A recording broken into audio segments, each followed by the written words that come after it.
नमस्कार प्रिय मित्रों, श्रावण मास की आप लोगों को अग्रिम शुभकामनाएं। मैं आपका मित्र पंडित राम जी हमारे चैनल पर आपका स्वागत करता हूं। दोस्तों, अगर आप हमारे चैनल पर नए हैं तो लाल बटन को दबाकर चैनल को सब्सक्राइब करें और पास में दिए गए घंटी के निशान को दबाना ना भूलें, ताकि हम कोई नई जानकारी अपलोड करें तो आप तक सूचना पहुंच सके। तो दोस्तों, अभी सोमवार श्रावण मास की प्रतिपदा से श्रावण मास प्रारंभ हो जाएगा और आज हम इस वीडियो में श्रावण मास के रहस्यों के बारे में जानेंगे और जानेंगे कि भगवान शंकर से रुद्राभिषेक करके अपनी मनोकामनाओं को कैसे अपने पूर्ति कर सकते हैं। तो बने रहें आप इसी वीडियो में और ध्यान से देखें। आप सब जानते ही हैं कि श्रावण मास भगवान शंकर जी का प्रिय मास है। इस पवित्र महीने में भगवान से जो भी हम मनोकामना करते हैं वह अवश्य पूर्ण होती है। इसलिए ही तो भगवान श्री भोलेनाथ जी को देवों के देव महादेव कहते हैं। सबसे पहले हम जानें कि भगवान भोलेनाथ जी को श्रावण मास अति प्रिय क्यों है।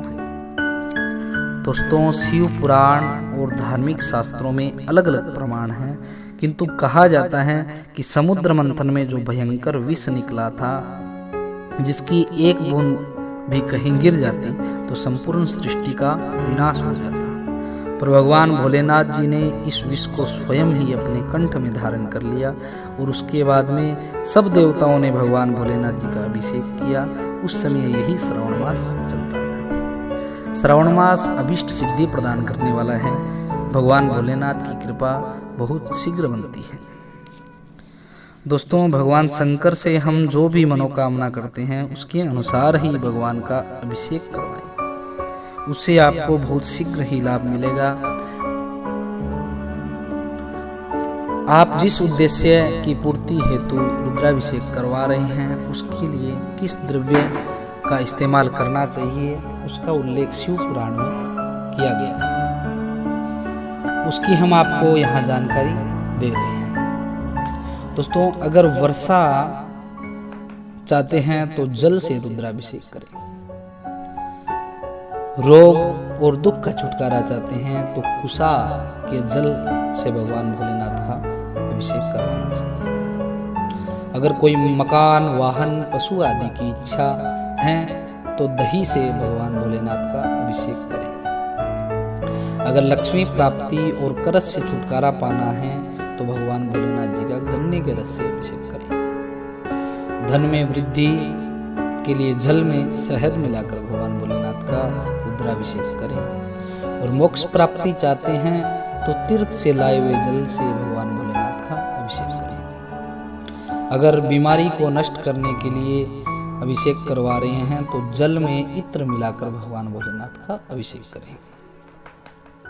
पुत्र प्राप्ति, रोग शांति तथा मनोकामनाओं को पूर्ण करने के लिए भगवान भोलेनाथ का गाय के दूध से अभिषेक करें।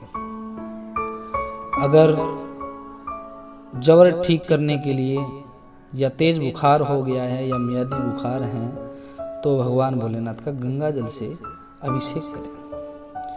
सद्बुद्धि और ज्ञान वर्धन के लिए दूध में, गाय के दूध में चीनी मिलाकर भगवान भोलेनाथ का अभिषेक करें।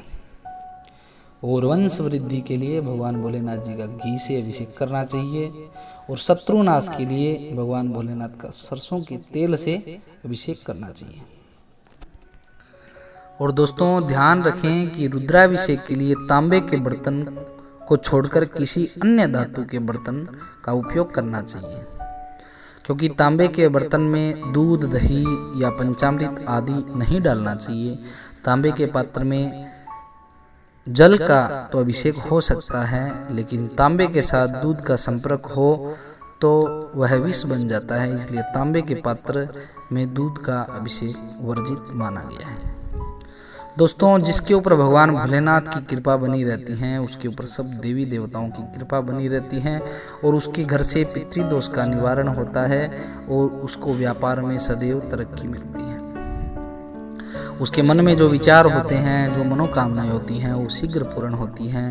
तो दोस्तों, श्रावण मास में देवादिदेव महादेव का अभिषेक करके, पूजन करके भगवान को प्रसन्न करें और साथ में अपनी मनोकामनाओं के साथ प्रार्थना करें कि ये कोरोना जैसी महामारी है, इसका शीघ्र ही नाश हो और संपूर्ण मानव जाति की रक्षा हो।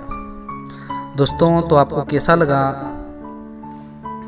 आपको कैसी लगी ये जानकारी, आप अपने दोस्तों, परिवार, इष्ट मित्रों के साथ शेयर करें और हम फिर मिलते हैं कोई नई जानकारी के साथ। तब तक राम राम, हर हर।